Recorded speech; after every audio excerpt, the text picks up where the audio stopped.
Hi, I'm Carrie Woodward, and if you're like me, you're experiencing an unexpected, unpredicted time in your life. Yes, the year of 2020 is something that none of us saw coming. A virus that shut down our world's economy with a global outbreak of cases and record deaths, a life of social distancing and quarantine. Did you ever see this coming? None of us did. So let me ask you this question. When the year 2020 hit, what did you foresee your year to look like? And was this in the plan? What kind of goals did you set? Was this your year? Was it going to be your lucky year, a year to start fresh with new goals? What were some of the things that you personally wrote down? And did they go according to plan? Did you ever foresee the rumor of this virus turning into what it did? Has it impacted you personally or your family in a way that you actually never predicted or planned or saw coming? Maybe it's with your work personally. Maybe it's with a spouse's work. Maybe it's your health. Maybe you have children that now you're having to all of a sudden homeschool and it wasn't going as planned. Maybe it's impacting relationships, maybe your marriage, maybe your relationships with your kids. Things are changing and evolving into something that you hadn't planned. So how do you move forward when things don't go as planned? Do you ever think about that? When you're making a plan, how to step back and to think, okay, if the plan doesn't work, how am I going to create another plan? When you wrote down those goals for 2020, did you write that down next to the goals? If this doesn't go as planned, this is how I'm going to do this, this, and this. No, we don't. We generally don't do that because it changes according to what we were so solid in viewing of how we thought things should go. But have you ever noticed that when things go a certain way, hindsight is a beautiful thing. You can look back at it and be grateful and receive it maybe with gratitude later on and see that maybe it was a gift or a blessing in your life. Sometimes that doesn't come till years and years and years later. Sometimes it comes immediately. Sometimes it takes time. Have you ever had something go that didn't go as planned? Multiple times? If you're lucky, it's a miracle that you only had it once. If it's happened more times, it's been a gift to you. But often we don't see it as a gift or receive it as a gift because we're so stuck in the plan. But if we understand the experience can help us become something different through the experience, that things don't happen to you, they happen for you, then that can become a blessing in your life. And no, that doesn't mean that I think that God does these things intentionally to you. I think he does them for you to allow you to have the experiences to do with it what we need to do so we can become who we need to become. In fact, I'd like to share a couple experiences with you today. One of them is an experience that I had with one of my own children. I have 4 boys that love sports. And my oldest one is the one that I'd like to share the experience of. He had an experience where he loved football so much. In fact, it just obsessed him. Everything he did was about football. In fact, he had, according to plan, his goals in life was he is going to play college football. Well, guess what? Everything that he was doing and continuing to do was setting him in that direction.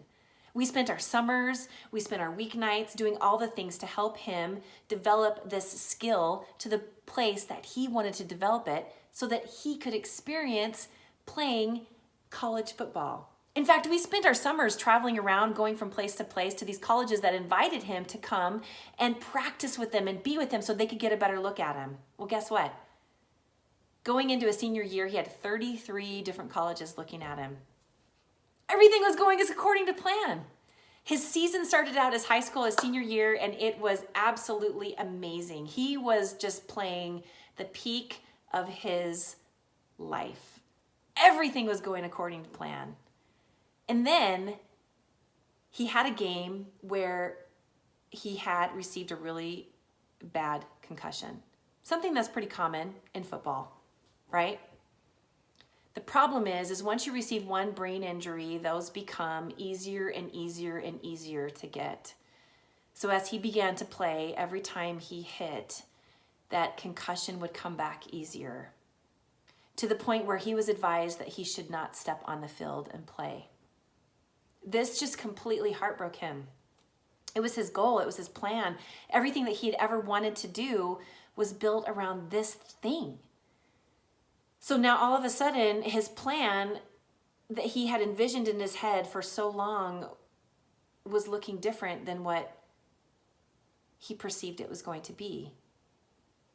So he did a lot of soul searching, and he decided that he was going to go and serve a mission for our church, a 2-year mission, a service mission, where they have the opportunity to be able to be called to a place where they're asked to go. And he received his call, and he went.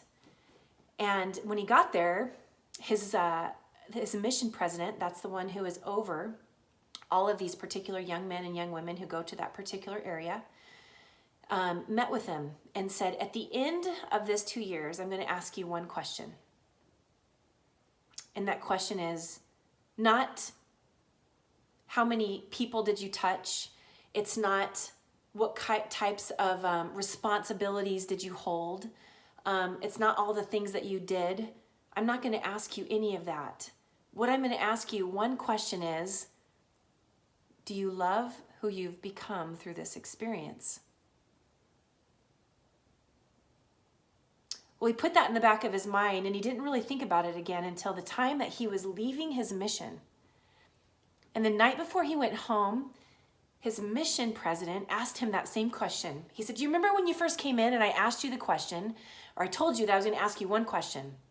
And that question is not all of the different responsibilities that you held or all the people that you touched or impacted, but I want to ask you that one question. Do you love who you've become? So when we picked him up in the airport that next day, of course, we hadn't seen him in 2 years. We were just so excited, and I was holding on to him so tight because you miss them so much. Any of you guys who've experienced a child who's gone away for a long period of time, you know what I'm talking about. And we were walking out of the airport, and we had a lot of family members who came to pick him up as well. And as we were walking out, he stopped. And he looked over at me, and he had, tears coming down his eyes, which, here's this kid who I've never seen show much emotion. And he stopped, and I looked at him. I'm like, are you okay? And he said, Mom. And he shared with me what his mission president had asked him. And he says, Mom, I want you to know that I love who I've become, and I don't want to lose that.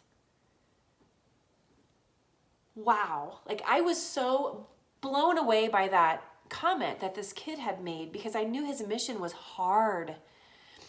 These 2 years that these kids go away, they experience some really challenging things in their life. And I knew this one experience to him was going to be this experience that he would be able to go back and look on as he went through more unplanned things in his life, as he encountered more unplanned things in his life. As he came home that summer, he spent a lot of time soul searching and asking himself those questions. Has my brain healed enough? Is it okay for me to go back and play? And he shared this experience that he had with me. He said he had this experience that came over him that told him, as he prayed, as he asked, as he meditated, to know if that was the right thing for him to do, because that was his plan. He planned to do that. As soon as he got back, it would give him 2 years for his brain to heal, for his body to heal, that there was a chance that he could go back out and he could play. That was going to be his gift, his blessing for do all of these right things in his life, right?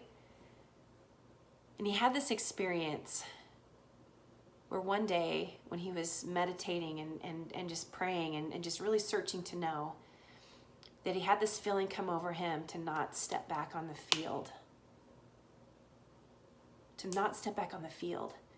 That crushed him, because he knew that if he did all of these things in his life, the countless things, if he did those, and if he had this plan, that this was going to happen to him. that he was going to get that answer, that he could jump back out and do it again, that he could play. And he didn't. He didn't get that answer. And as he moved through that experience in his life, and all of a sudden he comes to another one, another place where things did not go as planned, he had to step back and reevaluate and understand this experience. Do you love who you've become? And do you love who you've become because of an experience? And because of an experience, he had another one. How many times in life do you go through where you think about these experiences that you have, these times in your life where you have these moments where they don't go as planned, but you're doing everything right, but that doesn't go as planned? How can that be possible? And it shakes you. I had another experience in my life where for years and years and years, I was in the fitness industry.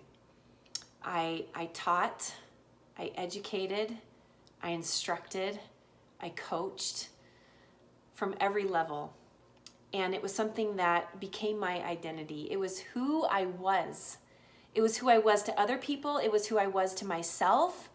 It was who I identified my experiences with in life. I had the opportunity to become an elite runner, and I raced, and I spent a lot of my years doing that. I had the opportunities to help coach other runners. I had the help to coach high school and other runners who were training for other races, and then I also did it myself. And with this became many amazing experiences of getting to know so many people, and most importantly, getting to know how our bodies work, how our brains work, how we function. And I learned so much about myself through that situation too, that I knew that if I did these things, that this thing happened. I knew that because I experienced it so many times. And then I preached it to other athletes as well. If you do these things will happen, then this happens in the end when you compete. It was science. But no one ever explains to you when the science doesn't work, how you react to that. So as I had this opportunity to be able to maneuver through my own coaching, I had my own personal experience. I had become known this who I was as the elite. I was the elite marathon runner. So at the time in my life, I shocked my community when I suffered a massive heart attack. I, in fact, had 3 heart attacks within 5 days. The first one that I had, I actually took myself to the emergency room and they sent me away because they looked at me and they said, "You're having a panic attack." I thought, maybe I'm having a midlife crisis. I've got 4 boys. I'm training really hard. Maybe I'm just overwhelmed. Maybe this is it. My husband and I were extremely involved in our church life. We were extremely involved in the community. We were very involved in the family. We were involved with a lot of with work, and we were just doing it all, doing everything. And I had this heart attack, and I completely shocked my community when this happened. I didn't only have a heart attack, I was 100% blocked in my left ascending aorta as it comes down. Which is, they also refer to as the widowmaker. When this happened to me, and I was rushed into the hospital, the doctors, when they came out to share with my husband what had happened, they were completely blown away, because this person that was laying here and what had happened on the inside of me did not match. They couldn't understand it. They couldn't figure it out. So I had a group of doctors, a team of doctors, who asked if they could do a bunch of research on me. So I spent the next 2 years, once a month, going down to La Jolla, California, to the Cardiac Institute of Research, and they did a bunch of research on me. And during that time, it was it was an interesting time, and I really, really got to know these doctors. But to step back a little bit, when I first came home from the hospital, the interesting thing for me was my family and I were kind of in shock that this whole thing happened. Just didn't go as planned. And I didn't know if I'd ever be able to run again. This thing that I had identified myself as was all of a sudden gone. And I didn't know what my life was going to be like now. I laid in bed that night, my first night home from the hospital, and I just remember I couldn't get my husband to go to sleep because he wouldn't stop staring at me. He was just watching over me and just seeing if I was breathing. And so I closed my eyes and I thought, I'm just going to pretend like I'm asleep. And so I did. So I laid there and I closed my eyes, and finally I noticed that my husband was asleep. So I got out of bed. This was about 3:00 in the morning. I got out of bed and I went into my closet. And I knelt down on my knees and I prayed. And I didn't pray for what you think that I would have prayed for, of just thanking God for thank you so much for saving my life, which is I went through that and I had that gratitude, but I was angry. I was angry, and I sat there on my knees, and my husband and I had just gone through several years of just trials. Have you ever gone through this where it's give me a break? I need a break. Please, things are not going as planned. Can we please have a break? And then this happened, and I felt we'd gone through financial things with our companies, and we'd gone through the 2008. I don't know if any of you guys went through that, of all of the economic crisis that had been that had gone on. And at the time, my husband and I were really involved in our congregation and trying to help other people too, when at the same time, there were so many people losing jobs and losing marriages and losing homes and losing companies, and we're trying to help other people as we're trying to help ourselves. And it was just this domino thing where we just felt like we couldn't get on top of it. And why is it that we're living our life in the way that we're living and trying to do everything that's right and trying to be good people, and yet, God, are you there? Have you ever experienced that? And then, are you kidding me? Now you're going to give me a heart attack? It was just I felt are you joking?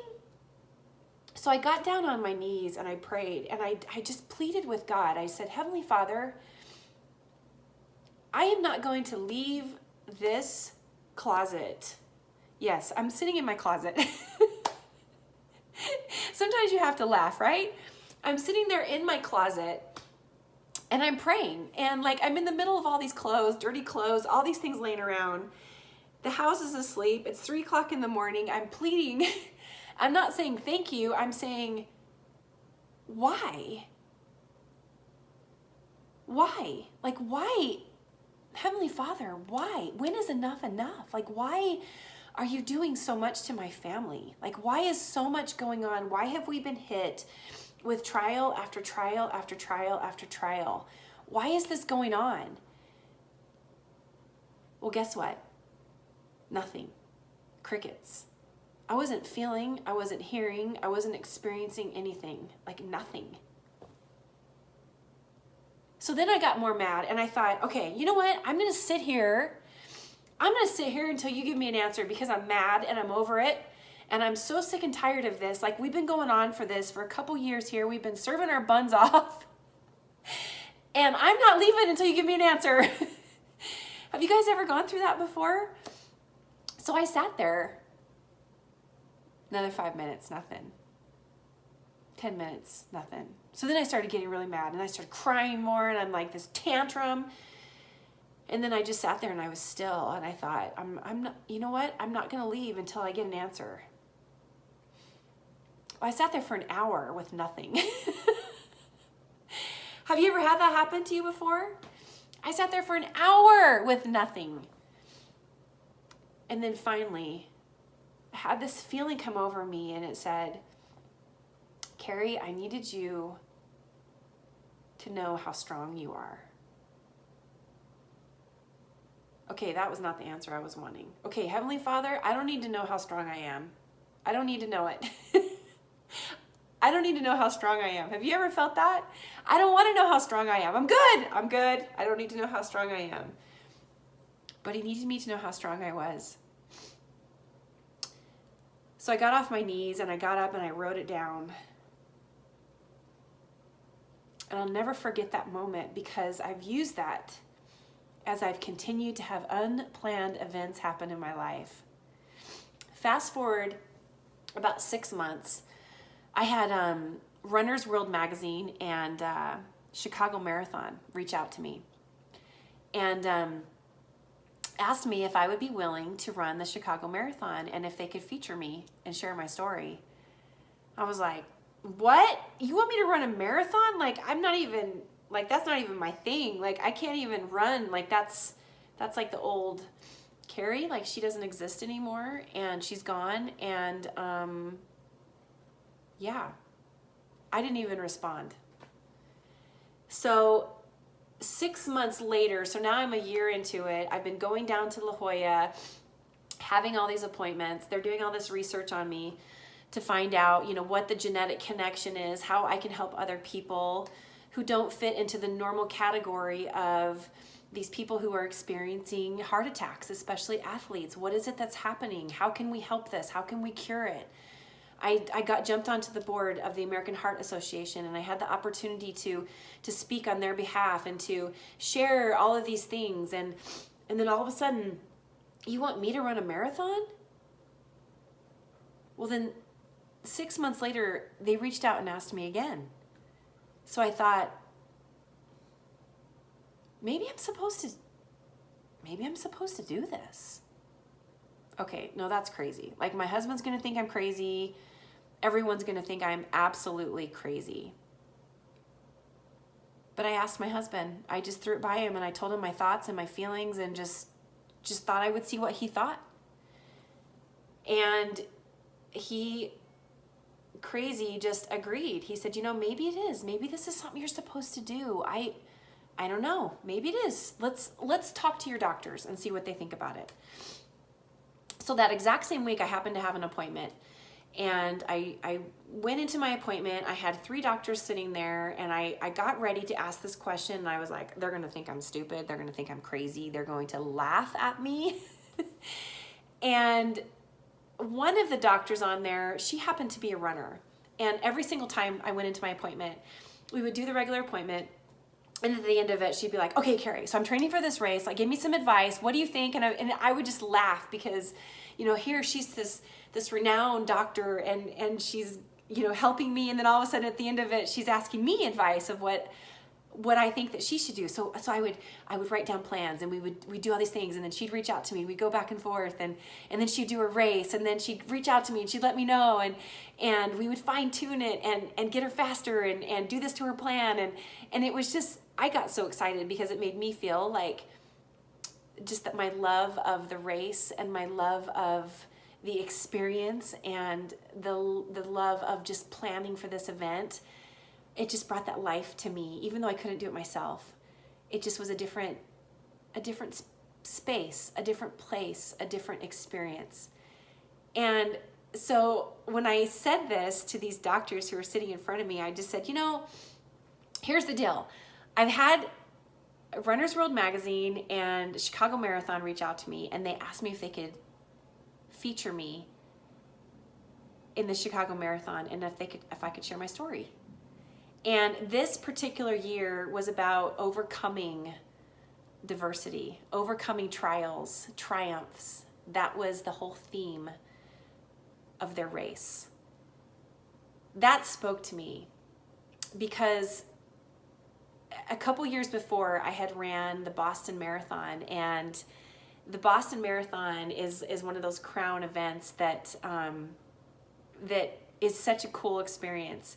And a lot of these big races, they have themes behind them. And the theme that Boston had behind it that year was, what is your reason for doing what you're doing today? And you had to write it on your bib, and then you had to wear it in the race, and then you also had to stick it on the wall of this huge facility for other runners and spectators to walk by and see. And to see some of these people's reasons of why they were doing what they were doing, just like you walked through this auditorium just sobbing, because if you're just going to get up tomorrow and you're going to do something, guess what? You're going to fail. If you are deciding, okay, I'm going to set this goal because I want to lose weight, because I want to get into some jeans, because that's cool, or I have this, I just want to lose weight. Guess what? You're going to fail. You have to have a reason, a purpose behind doing something. Because if you don't, then when the plan gets changed, you will find every reason to still accomplish it. If whatever goal you have set and all of a sudden the plan changes, you will still find every single reason, every single purpose, every single route to still get to that thing. Because you have a reason.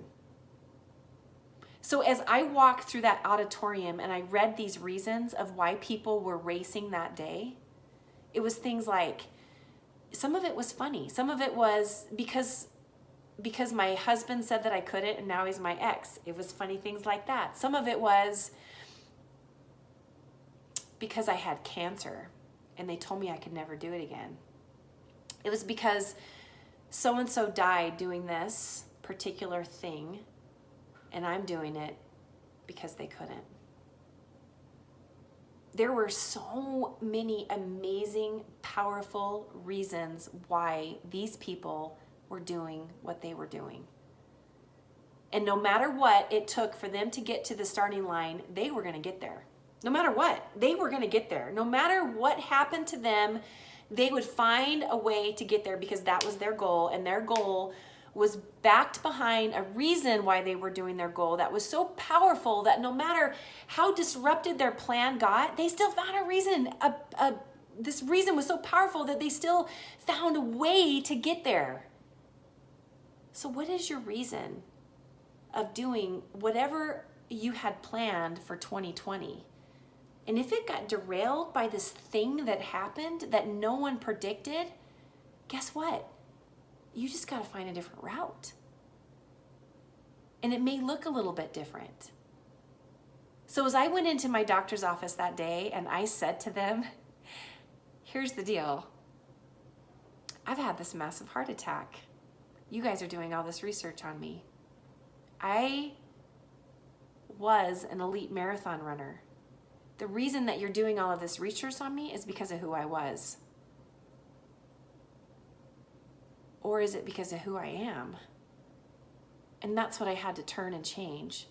So as I leaned forward and I said to them, I was asked to do this, what do you think? I got the reaction that I expected. They just sat there and stared at me. They looked at each other like, are you kidding me? You want to go race Chicago Marathon? Well, the one lady, the one doctor, leaned into me over the table and she looked at her colleagues and she said, you know what? I think you should. Why not? But what you need to know, Carrie, is that it's going to be a different race.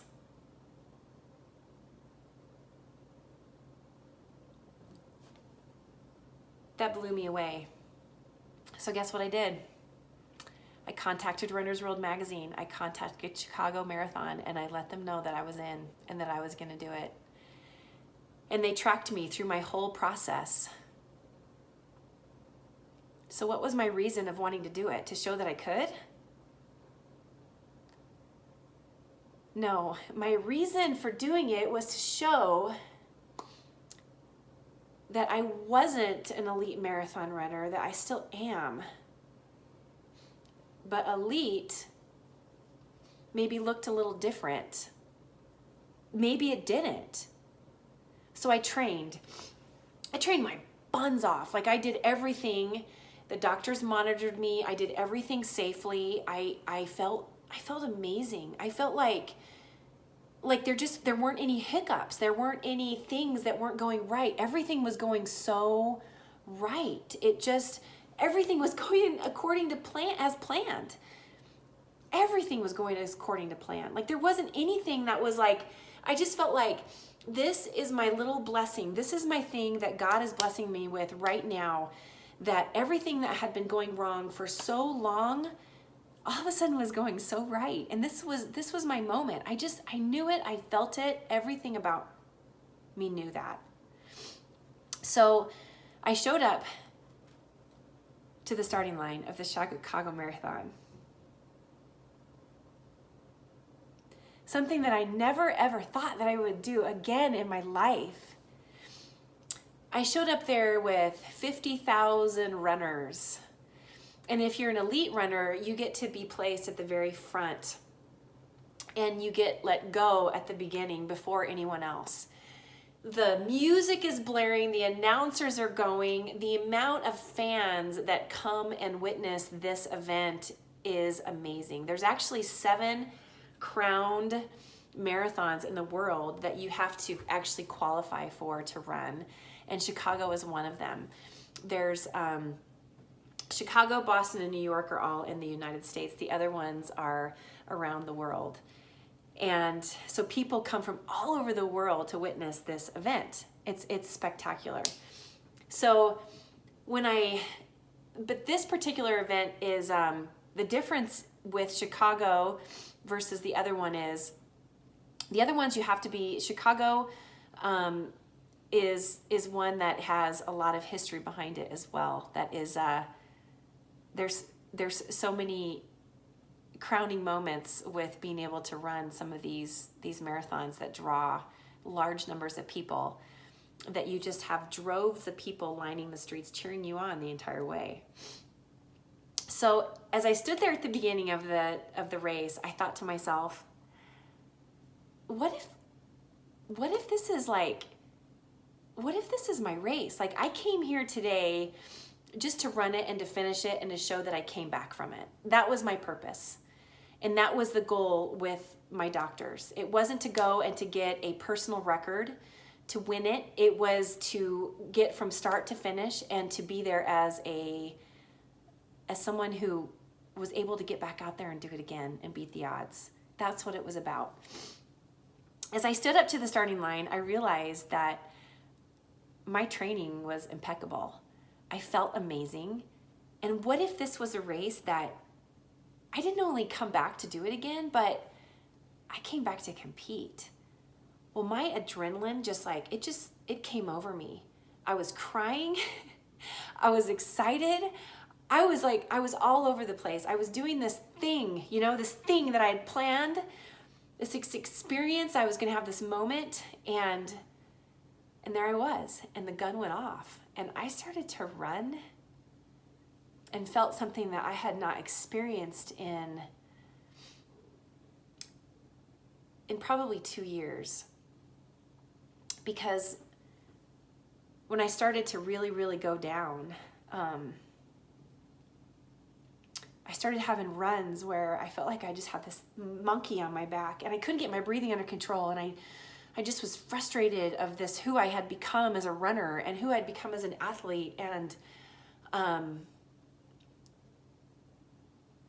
was feeling defeated. And this was the first time that I felt free. I felt free. Well, when I started to run, there's this thing that my husband would always do. He'd always go along the course to different places. And as I got to different places, he would always wait for me at different spots. Well, as he waited for me at different spots, I knew that I could count on him at different places. So as that gun went off, there was 2 things that I would always do. One, I would start my watch so that I knew what pace I was on. And the other thing that I would do is I would look at my arm, where I would write with a marker, I got this.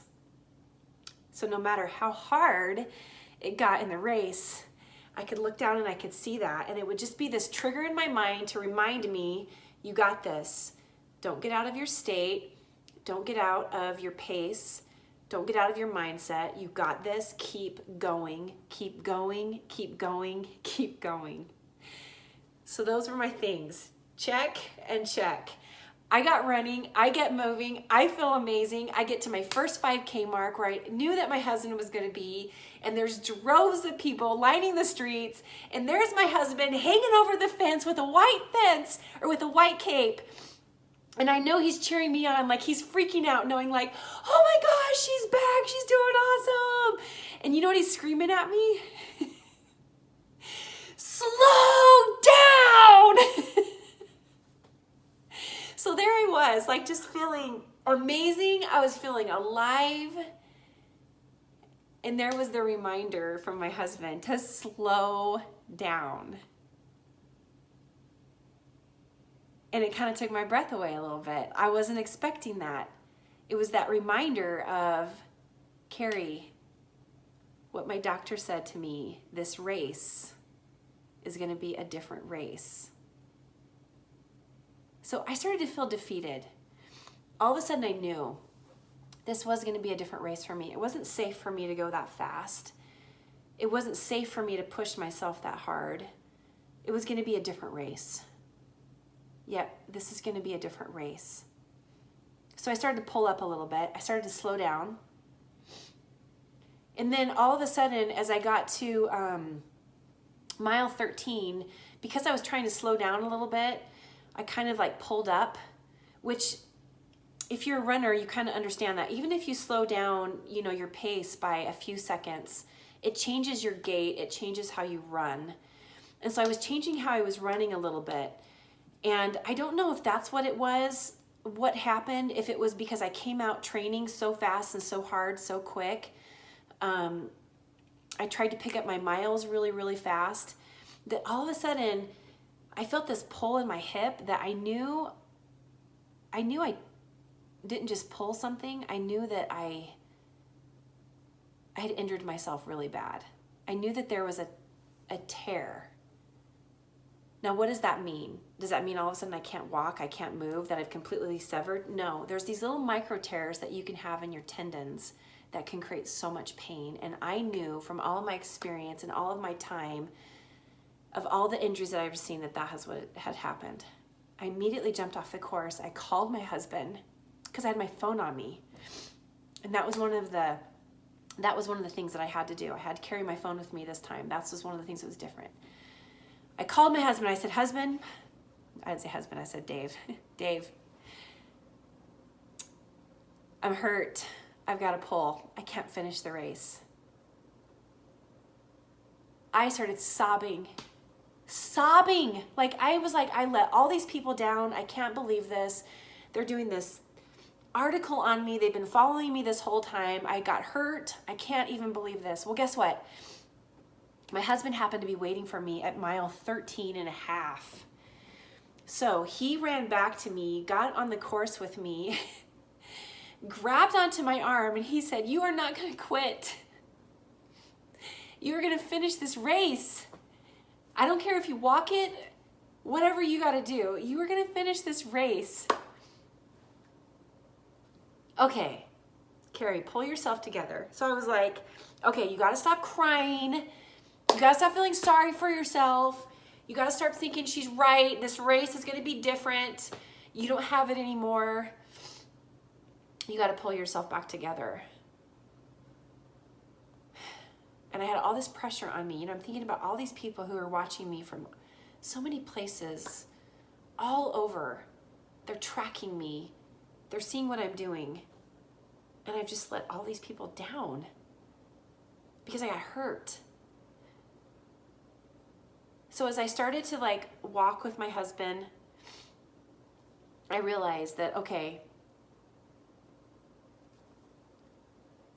I got this. I can do this. I started to run again. I started to move. It hurt. It hurt bad, but it just went bad. It just went numb. I prayed, I pleaded with God. I said, you know what, just I don't care what my time is. I don't care about any of it, which is not something that Carrie would ever say in her head, in her brain, ever. I don't care what my time is. Just let me finish this stinking race. I just want to finish this race. Just please. Heavenly Father, can you just help me finish it? I just want to finish. And so I did. I started to run. Not just walk, I started to run. I started to see signs. I started to hear people cheering. I saw people struggling on the side who were hurt, who were walking, and I would yell to them, come on, you got this, you can do this. That sounds lame, right? But when you race, when you normally compete, you go so hard that you create these blinders, that you're focused so hard on the time and the finish that you go into this tunnel where you don't see and you don't hear anything. It's remarkable. It's phenomenal. It's this emotion, this experience that you can throw yourself into this zone that is the most unbelievable place to describe. There are no words to describe it. But this other place that I had never experienced in running a race before was something that I was seeing that I'd never seen. I saw people holding out their hands to cheer me on, that I would jump over to the side and I would high five them. I read signs that I'd never read before that actually would start to crack me up, that were funny, about toenails are overrated, finish line that way. I'd never seen those before on the course. And I heard volumes of cheering, people cheering my name. As I came into the final stretch of the race, there are maybe hundreds of thousands of people lining the city of Chicago. And the cool thing about these city races are these voices become louder and louder and louder and louder and louder because the echoing off of the buildings. My reason for finishing the race changed from start, from mile 1 to 5 to 13 to 18 to 22 to 26. My reason for running my race changed because things did not go as planned.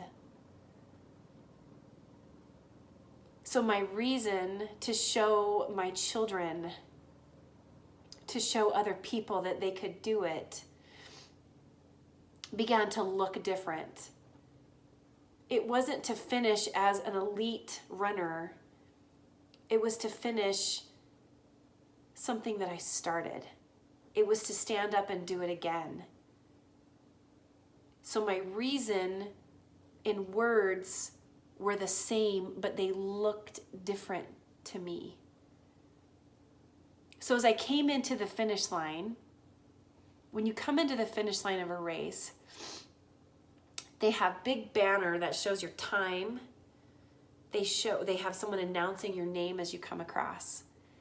And when I came across that before, it meant something different to me because this time that I got was like monumental and I was so proud of it and I worked so hard for it. And all of these months of training would come to this pivotal moment as you came into the finish line and you saw these people and the seas would part and there was your time and there was the finish line.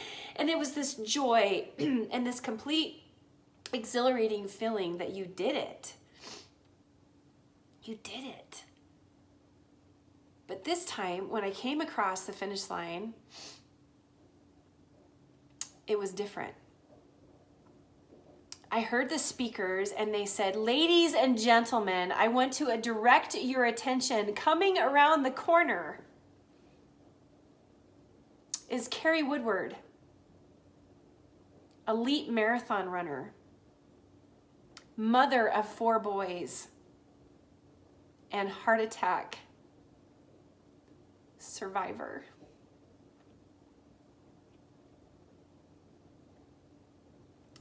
As as I came into that finish line, I sobbed with tears of my children, of my family who had supported me to get there, knowing that I was an elite marathon runner and that I am an elite marathon runner and that I'm a survivor. I learned in that day that my race was a different race. It was unplanned and unexpected race.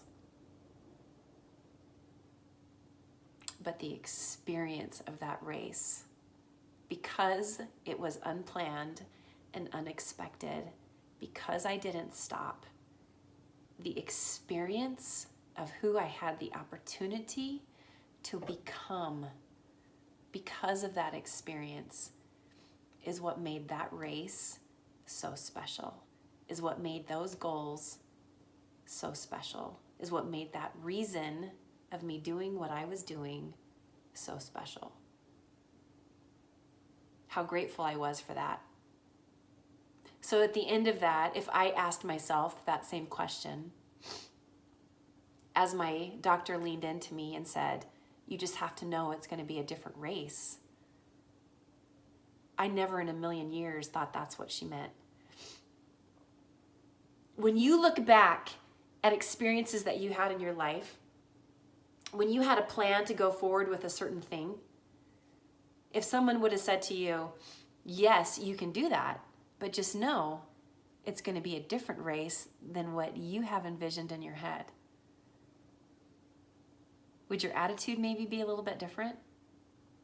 Or when something all of a sudden comes in unexpected, do you stop in your tracks? Okay, I want to give you one little tiny piece of homework, if I can. One little tiny thing. When you get done with this video today, would you go watch Katy Perry's Rise for the Olympics, the Olympic video that she did? Pull it up on YouTube. It is the most powerful video ever. It shows all of these athletes and how they jump in and they're this victory. And then all of a sudden something happens and they get hurt. They fall. But they jump back up and they keep going. And the words to that particular song are so powerful. I want to read them to you today, but I'm not going to bore you with that because I want you to go and listen to that video and I want you to watch it and I want you to listen to the words and see how powerful the words are in that particular song. They just give me chills all over the place. One other thing that I want to do is I want to give you 4 tips to help you to be able to identify when things don't go as planned, how you can still take that race and understand that the race might look a little bit different, but who you become through that experience is going to change your life. That's the goal. That's the nugget. So I want you to do these 4 things. These are the 4 things that I do, okay? No particular order. You can do them in however order you want to do them. And they are 4 things that you have heard 1,000,005 times, but I promise you, they work, okay? The first thing that you have to do every single day, and remember, these do not go in any particular order. They go in the order that worked best for you, okay? Now, especially during this time when you've had this unprecedented, unexpected, unpredicted thing, what did you do? Did you stay in your house? Did you stay in your room? Did you stop moving? What did you do? Or did you get up and try to create that same routine every single day? So I want you to think about that. Get up every single day and get moving. You identify what that is and what your current situation allows you to do. If you're allowed to go outside, go outside. If you have something in your house, do it in your home, but get up and get moving. Maybe do it with your family. Do something virtually. Have something fun. If you don't know what in the heck to do, get online and find something because there are so many different workout videos that you can do that allow you to get up and get moving. So whatever it is that you like, get up and do it. Okay, that's the first thing. Second one, you have to pray. You have to meditate, whatever that looks like for you. Me personally, I I love to pray.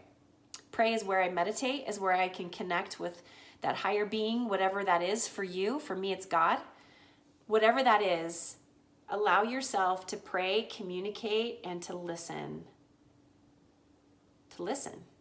I cannot tell you guys enough the experience that I have had when I was in that room that night, on my knees praying, angry, asking why, that he didn't give me an answer until I was willing to hear it.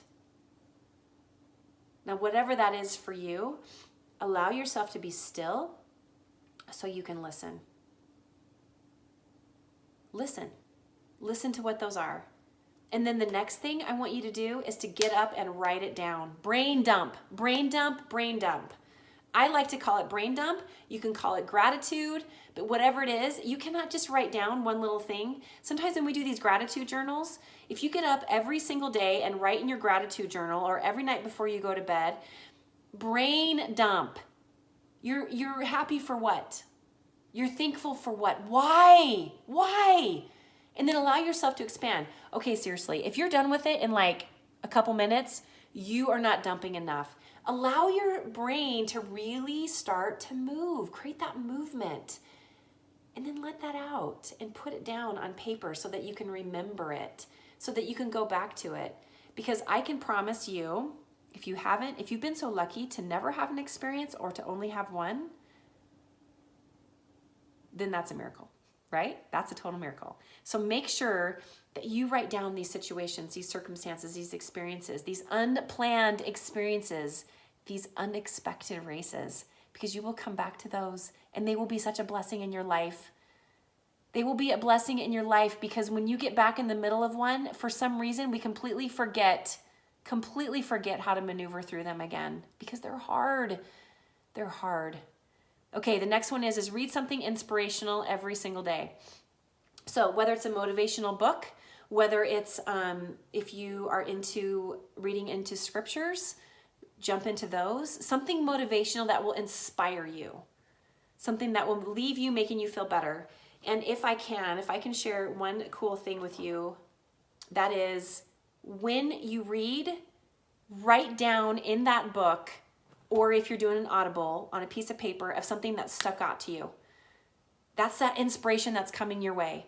Write it down, put it down so that you can see it, so that you can come back to it later and go, why was that inspiring me then? And I want to share with you why. Because one time I was studying in my scriptures. It's one of my inspirational things that I like to read.